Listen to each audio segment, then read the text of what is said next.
Bien, bonjour tout le monde, alors aujourd'hui dans cette nouvelle vidéo je vais vous apprendre à diagnostiquer une panne de démiètre.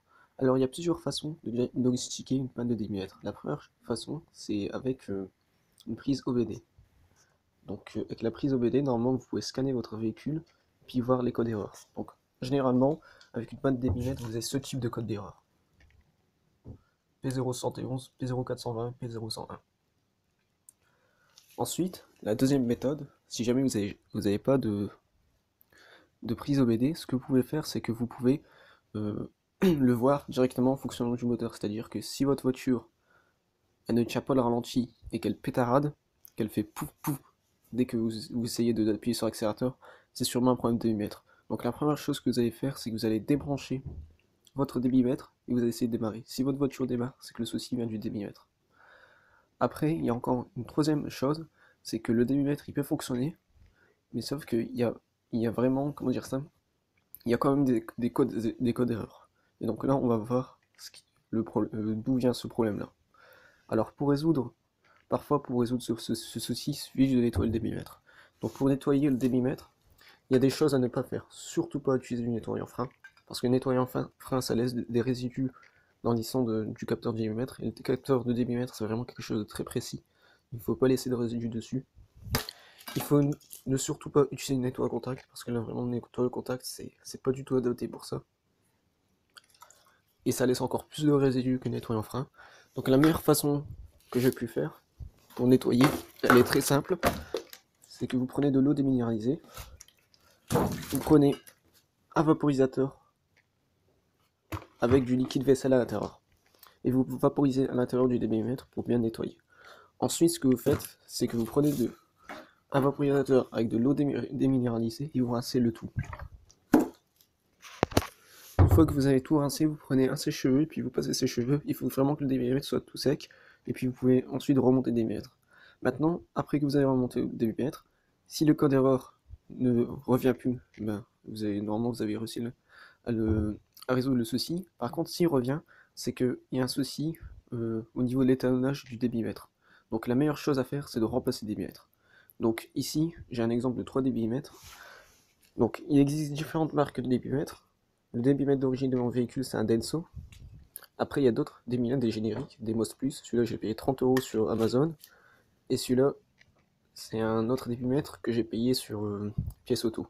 Donc surtout, je vous déconseille d'acheter des débitmètres qui vaut 30 € etc. Parce qu'ils sont vraiment pas du tout précis et ils tombent facilement en panne. Donc le meilleur pour vous, c'est de remplacer votre débitmètre par le débitmètre d'origine. Comme là, c'est un Denso avec son numéro de référence 05 11 24. Certes, le prix il est cher, mais ça en vaut le coup, parce qu'une fois que vous aurez remplacé votre débitmètre défaillant, ben normalement votre consommation va diminuer d'environ 10%. Pour mon cas, mon véhicule il y avait 230 000 km, et le débitmètre était haché, je l'ai remplacé, et puis ma consommation elle a légèrement diminué. Alors maintenant, cette étape-là, c'est qu'on va tester le débitmètre. Alors ici, j'ai fait un tableau dans lequel on peut voir une colonne borne négative et une colonne borne positive. Alors la colonne borne négative, c'est l'endroit où vous avez placé la sonde négative de votre multimètre et la borne positive, l'endroit ici. Donc ce qu'on va faire, c'est qu'on va le tenir de cette manière-là, comme dans l'image. Donc de cette façon-là. Par exemple, si je veux mesurer celui-là, donc je vais passer ma borne négative dans le premier pin et ma borne positive dans le deuxième pin. Et donc ici on mesure en kilo-ohm. Donc vous prenez votre débitmètre et vous le placez sur 20 kilo-ohm. Donc on peut le voir ici, j'ai plusieurs débitmètres, et il y en a un qui est HS. Donc c'est celui-ci. On va voir pourquoi dans cette vidéo il est HS.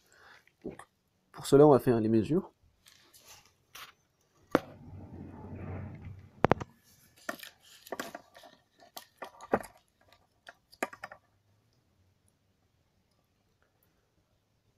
Donc vous pouvez le voir ici, en mesurant la bande négative numéro 2 et la bande négative numéro 4, on peut le voir qu'il y a une mesure de 11,56 kilo-ohm.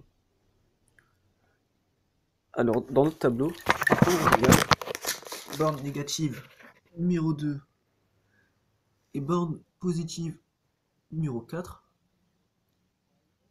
on n'a pas de tension, on n'a pas d'impédance, il y a une croix. Donc cela signifie qu'il y a un court-circuit qui s'est formé au niveau de la, du débitmètre, et donc c'est pour ça qu'il HS.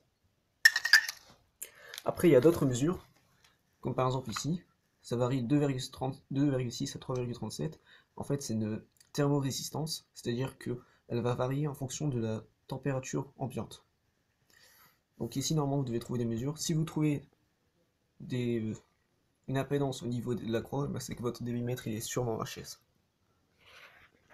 Donc voilà, la vidéo, elle touche à sa fin. Si cela vous a vraiment servi, et si vous voulez me remercier pour ce que j'ai fait, vous pouvez lâcher un pouce bleu, vous abonner à ma chaîne, et on se retrouve pour de nouvelles vidéos.